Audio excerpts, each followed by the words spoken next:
A fight between Zoro and Luffy is not something that I expected to happen in this episode, but here we are. When Luffy woke up from his food coma and realised that all of the villagers that fed him were destroyed by Zoro, he lost his absolute shit. Of course, he doesn't know the backstory of what exactly is happening here with all of the bounty hunters. He just assumes that Zoro's gone on a mad one, and he goes straight to confront him. And I did not expect a fight between Zoro and Luffy to happen. Brute force versus master swordsmanship between these two. It's actually a full-on fight to the death, which is just amazing. Like it just goes to show, like, these two, they don't take any fight half-assed. You know what I mean? These two have been friends for a long time now, and just over this little misunderstanding, they're willing to fight to the death with each other. I just thought that was amazing. It seems like they're actually pretty even in terms of strength and ability right now. But besides all of that, we got a lot of interesting things happening in this episode. Like, we found out what the Baroque Works' main goal is, and that is creating an ideal nation. And what does that mean in their eyes? I don't know.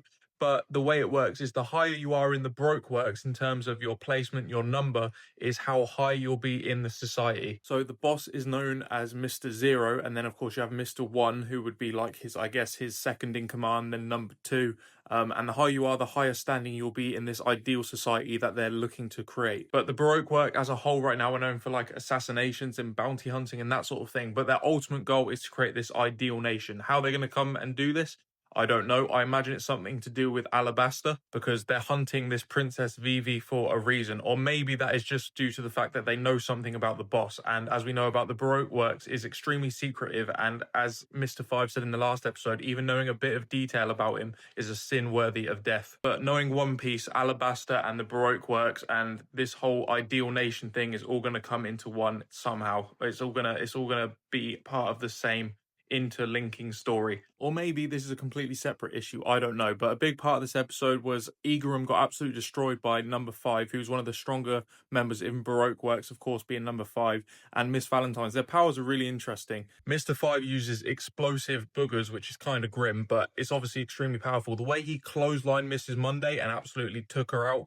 was pretty brutal. And then Miss Valentine uses the kilo fruit, which lets her change her body weight whenever she wants. She can go from 1 kilo to 10,000 kilograms, and she did the same thing when fighting Mrs. Monday. She flew up into the air at 1 kilogram and then slammed back down into Mrs. Monday at 10,000 kilograms. So Miss Monday's got to be dead, like, surely. I know she's a tank of a woman, but that's a bit much. But it was quite nice seeing Miss Monday try to defend Miss Wednesday, or Vivi the princess as we know her. So I don't think everyone in the Baroque Works is bad. I'm sure a lot of them have their own reasons for working for this thing. Maybe some of them come from poorer backgrounds and they want to be part of this ideal nation. Who knows? All I know for sure is that Vivi is currently being hunted down by the Baroque Works, and Igaram said if she dies, the entire kingdom of Alabasta will fall. What's the reason for that? I don't know. Maybe it's something to do with her status being princess. If she falls, maybe there'll be like some sort of rising of a different sort of power, maybe the leader of the Baroque Works, who knows, it could be something like that. But he's obviously very desperate to save her, to the point where he's asked Zoro to help him out because he's not quite capable of doing it, because the higher-ups of the Baroque Works are just too powerful. And Nami's managed to worm her way into this deal as well, basically saying, if you can provide me 1 billion berries, then we'll do this for you. And she's gonna negotiate with Princess Vivi once the job is done for a reward.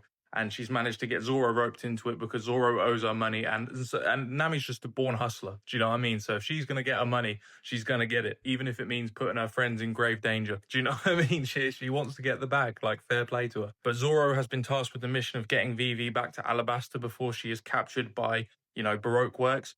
But at the end of the episode, Luffy and Zoro actually took out Mr. 5 and Miss Valentine pretty easily. So until we get to like the higher levels of the Baroque Works, maybe like Mr. 1 or Mr. 0 even, I don't think they're going to be too much of a threat to these two, but we'll just have to see. I'm super excited to see where all this goes. I'm very interested with how Alabasta is linked to the Baroque Works and how it all is sort of intertwined together if it does, and just the Baroque Works in general. What is it all about, and who is the mysterious leader, Mr. 0? I can't wait to find out. So yeah, let's keep it going.